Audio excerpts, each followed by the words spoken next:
Once they get inside, they realize Katrina had been shot. And basically, he states he just felt like grabbing her, and then he go off to say he wanted to choke her. Now, Katrina had worked at a hospital as a lead nurse.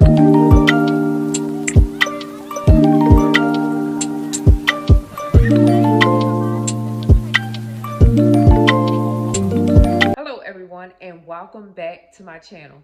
Today we have another story time, and this story time is about a young lady named Katrina Banks. I mean, the way her family, Miss Alice and her sister Diane, describe her, she was a loving, wonderful sister and daughter, and also she was like the backbone of the family. Now, Katrina had worked at a hospital as a lead nurse, basically giving helping hands and caring for patients every day. I mean, her passion for nursing was so amazing, and she decided to go back to school and get a degree. So, you guys, I want you guys to know that Katrina family spoke really highly of her. She was a wonderful mother, a wonderful wife, a wonderful sister, cousin, the list goes on. Now, Katrina basically just wanted the family to be together. She wanted everybody to enjoy each other. And her mother and Alice's birthday was like a week apart. So a week before all of this stuff happened, they wind up all getting together for a couple of days because of Katrina to celebrate the wonderful birthdays that had happened or was coming up. Now, unfortunately, Katrina basically won't be able to celebrate another year with her family because, shockingly, one Sunday she lost her life. Now, Miss Alice, her mother, states that her and her husband, Alvin, was the perfect couple in everybody's eyes, like they could do no wrong. And basically, this was shocking to them. So one day, Alvin describes the whole situation. So Alvin was on a actual trip that he had came from one Sunday. And basically his wife, Katrina, seen phone calls, about 7 phone calls between Alvin and her cousin. So she approached her husband like any wife would do, like, why my cousin like call you, like what happened? And Alvin basically tells her that she was trying to get in touch with her, but her phone was off or her phone had died or whatever, and she couldn't get a hold of her. So the cousin calls him. And basically, reason why it was 7 times because he was driving back home and his phone was losing connection. So every time it dropped, he would call her or she would call him back, basically to ask him about some earrings that were missing. And so for some reason, Katrina wouldn't buy it. So her and Alvin started arguing back and forth. Now, mind you, their children were in the house. And so they were hearing the whole thing, but Katrina was like downstairs and Alvin was upstairs, and they were like arguing back and forth. But Alvin states that he can still see her a little bit. So Katrina Banks basically is in a certain part of the house with their child, and Alvin and her is just yelling back and forth. So he said to shut her up. Well, at least he thought it would shut her up. He picked up his gun and fired it in the air 3 times, causing Katrina to get even more madder because, of course, why are you shooting a gun? Like, that is careless. So she got even heated because he shot off his gun.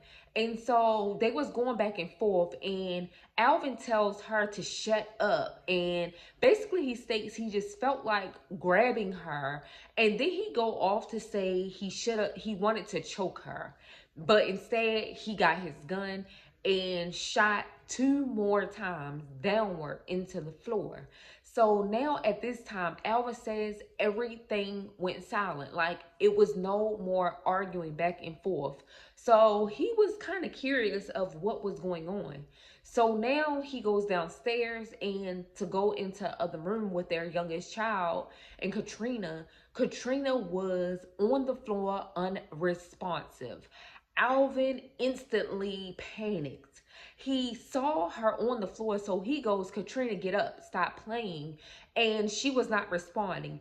Then he kind of glanced and saw that it was a shiny spot on her shoulder. So he goes and bend down and touch Katrina like shoulder and realized it was Katrina's blood.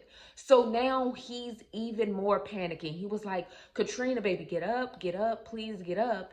And Katrina was not responding. He also goes to say that he instantly ran out of the house. Now, Alvin runs out of the house and it's a police station close by. So he runs to, well, sorry, it was a fire station close by. So he runs to the fire station and start yelling, please, somebody help. I shot my wife. Please help, somebody help.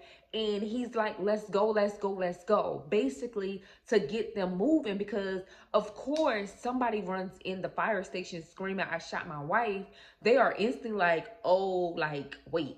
Like, everybody's like, kind of like skeptical, like, do you still got the gun? Basically. So now Alvin runs back out, but at the same time, police were called. An officer happened to see. So in the police report, he happened to see Alvin running to the fire station and running back home. So now everybody's following him back home to figure out what's going on. Once they get inside, they realize Katrina had been shot.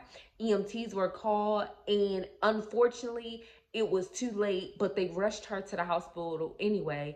And police and investigators get Alvin down to the police station. So while Katrina is at the hospital, the police get a call from the hospital saying that Katrina did not make it, but they are still interviewing Alvin, and he goes to say this.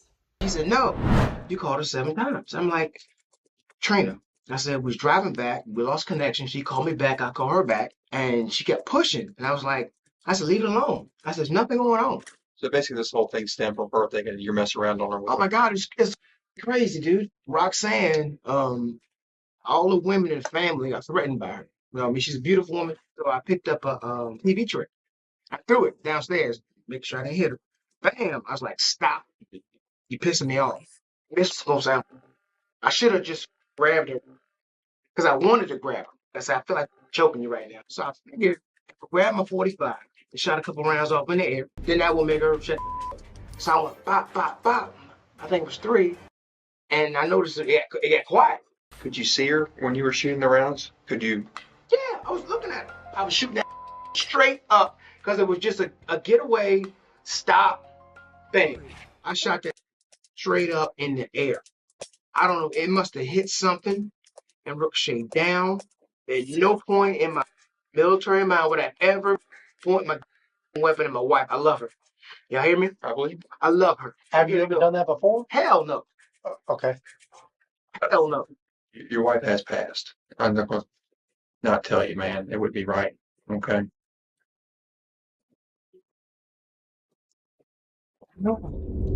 So now he gets his statement, and as you guys can see, he basically was told inside of the police station that his wife did not make it. Now he paused for a little bit, but the police were not buying it.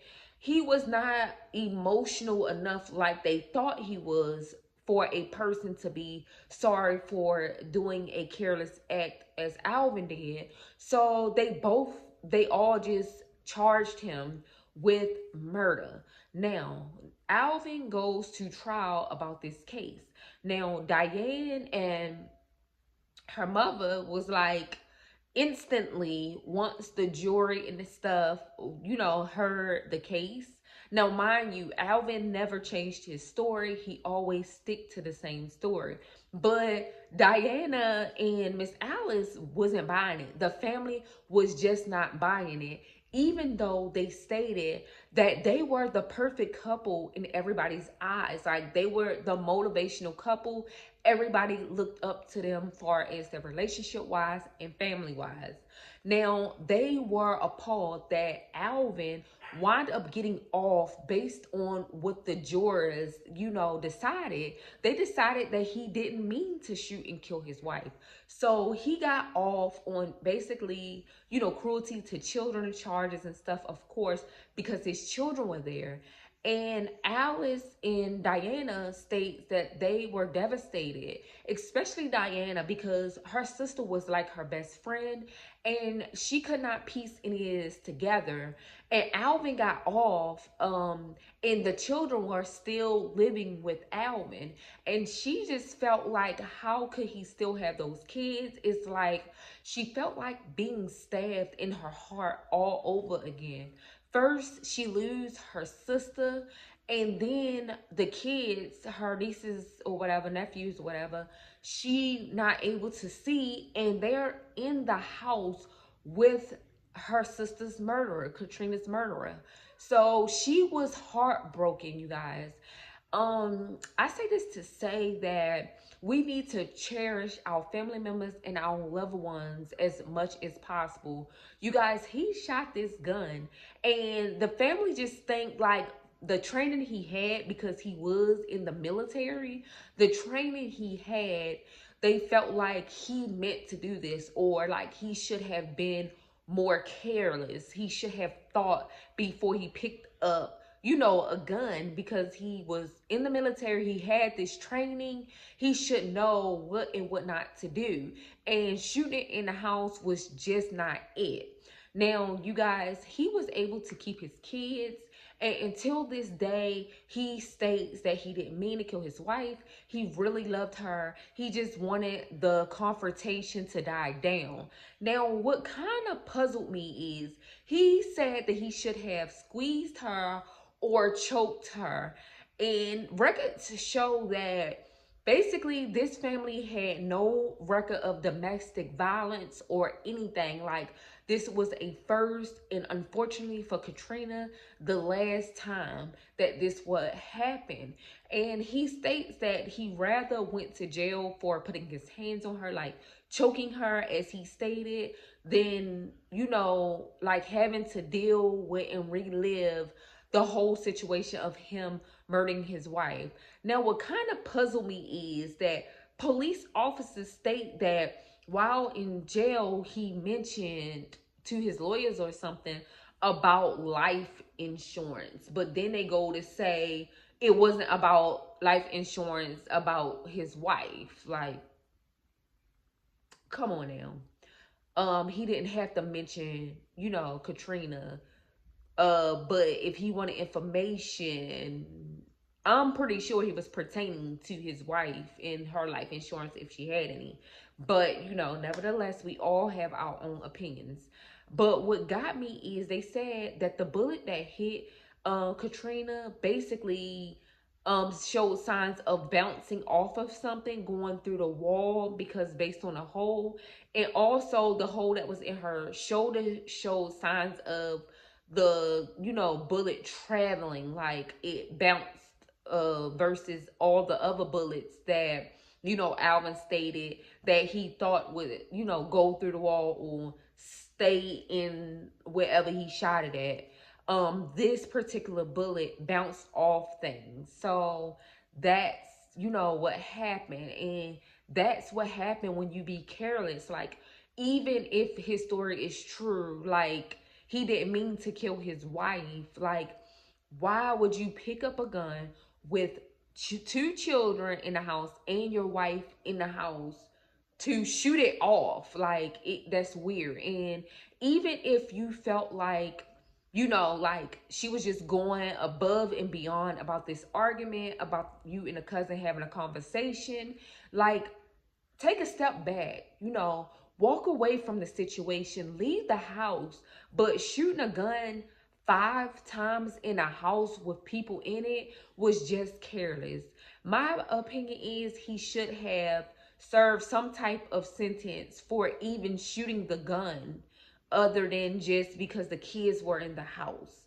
But you guys, this is the story of Katrina Banks, you guys, and unfortunately, a beautiful woman that had a lot already going for herself. She was encouraging, she talked about education and work and savings, basically motivating her family. And they stated she was like the backbone of the family, would, you know, unfortunately lose her life, and now they have to endure the pain of not being able to see this beautiful heart again. Like, you know, it's so like heartbreaking, but you know, unfortunately it happened. So you guys, don't forget to like, comment, and definitely subscribe to my channel.